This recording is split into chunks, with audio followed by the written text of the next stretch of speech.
Anne a prié et Dieu l'a exaucée. 1 Samuel 1, versets 9 et 20. Anne était très affligée. Tout en pleurs, elle pria le Seigneur en prononçant cette promesse. « Seigneur Dieu de l'univers, vois combien je suis malheureuse. »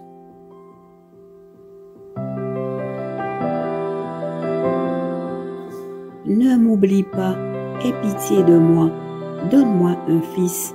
Je m'engage à le consacrer pour toujours à ton service. Ses cheveux ne seront jamais coupés.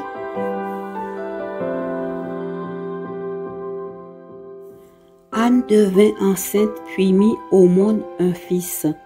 Alors elle déclara, « Puisque je l'ai demandé au Seigneur, je lui donne le nom de Samuel. »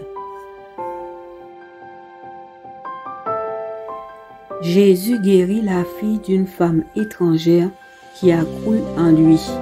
Marc 7, versets 25 à 30.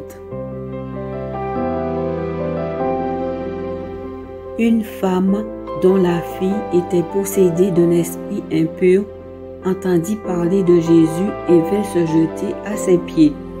Cette femme était grecque, syro-phénicienne d'origine. Elle le pria de chasser le démon hors de sa fille. Jésus lui dit, « Laisse d'abord les enfants se rassasier, car il n'est pas bien de prendre le pain des enfants et de le jeter aux petits chiens. » Elle lui répondit, « Pourtant, maître, même les chiens sous la table mangent les miettes que les enfants laissent tomber. » Alors Jésus lui dit, « À cause de cette réponse, tu peux retourner chez toi, l'esprit mauvais est sorti de ta fille. »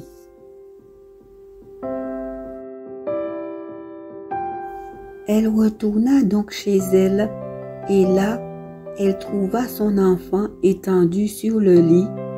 L'esprit mauvais l'avait quitté.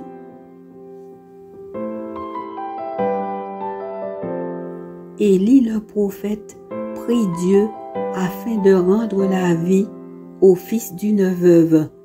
1 Roi 17, versets 17 à 24. Le fils de la veuve qui avait accueilli le prophète Élie chez elle tomba malade. Il fut même si malade qu'il finit par mourir.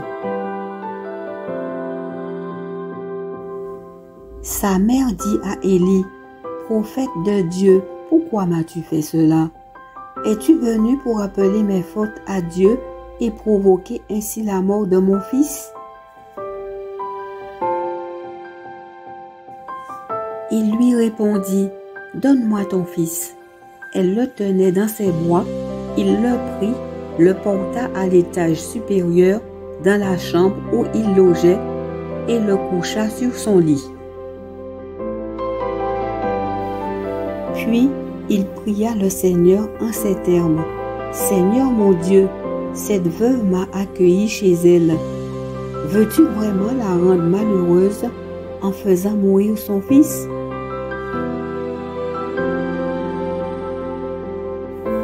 Élie s'étendit ensuite 3 fois sur l'enfant, en adressant au Seigneur cette prière.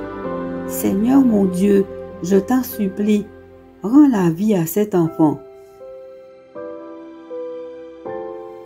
Le Seigneur répondit à la prière d'Élie. Il rendit la vie à l'enfant. Il se remit à respirer.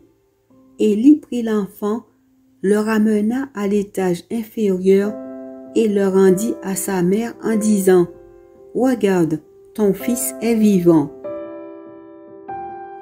La femme lui déclara, « Cette fois-ci, je reconnais que tu es un prophète de Dieu et que tu parles vraiment de la part du Seigneur. » Après le naufrage du bateau sur lequel Paul se trouvait avec d'autres prisonniers, une fois sauvé, Paul est sur l'île de Malte. Acte 28, versets 1 à 10. Voici le récit de Paul. Une fois sauvés, nous avons appris que l'île s'appelait Malte. Ses habitants nous traitèrent avec une grande bienveillance. Comme la pluie s'était mise à tomber et qu'il faisait froid, ils allumèrent un grand feu autour duquel ils nous accueillirent tous.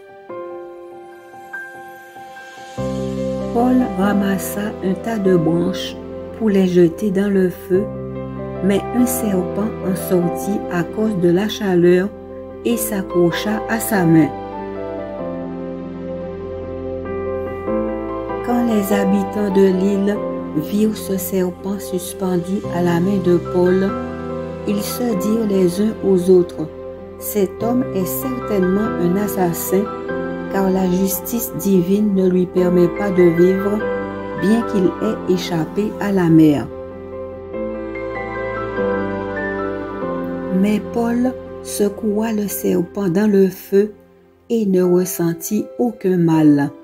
Les autres s'attendaient à le voir enfler ou tomber mort subitement. Mais après avoir attendu longtemps, ils constatèrent qu'il ne lui arrivait aucun mal. Ils changèrent alors d'idée et dirent qu'il était un dieu. Près de cet endroit se trouvait la propriété du principal notable de l'île, un certain Publius.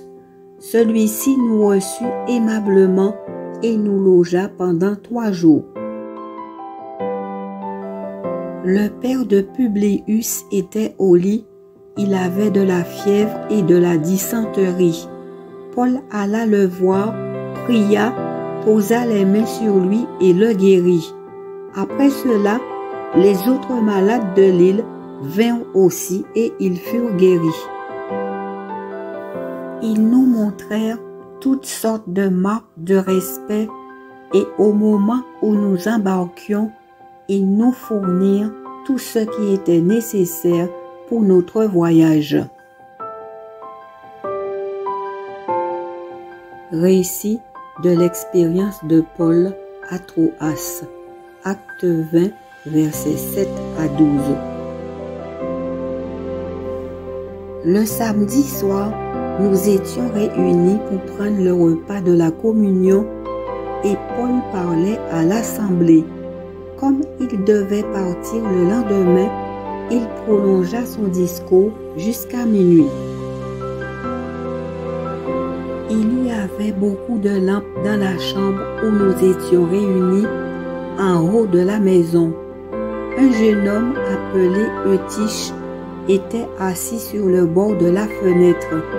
Il s'endormit profondément pendant le long discours de Paul. Son sommeil était tel qu'il fut entraîné dans le vide et tomba du 3e étage. On le releva, mais il était mort.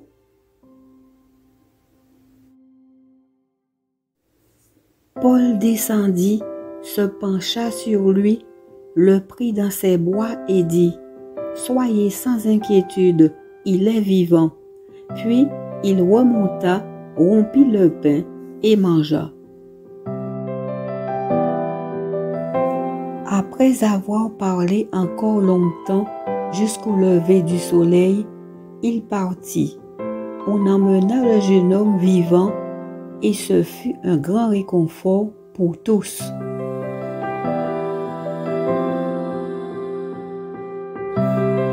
Psaume 146, versets 5 à 9. Heureux l'homme qui a pour secours le Dieu de Jacob et met son espoir dans le Seigneur son Dieu. Le Seigneur a fait le ciel et la terre, la mer avec tout ce qui s'y trouve. On peut compter sur lui pour toujours. Il fait droit aux opprimés, il donne du pain aux affamés. Le Seigneur libère ceux qui sont enchaînés, Le Seigneur rend la vue aux aveugles. Le Seigneur remet debout ceux qui fléchissent. Le Seigneur aime les fidèles. Lamentation 3, versets 25 et 26. Le Seigneur est bon pour qui compte sur lui, pour qui se tourne vers lui. Il est bon d'espérer en silence la délivrance que le Seigneur enverra. Lamentation 3, versets 28 et 29. Que l'homme s'isole en silence quand le Seigneur lui impose une épreuve, qu'il s'incline la bouche dans la poussière, dans l'espoir que le Seigneur intervienne. N'aie pas peur, ton sort est entre les mains du Dieu de l'impossible.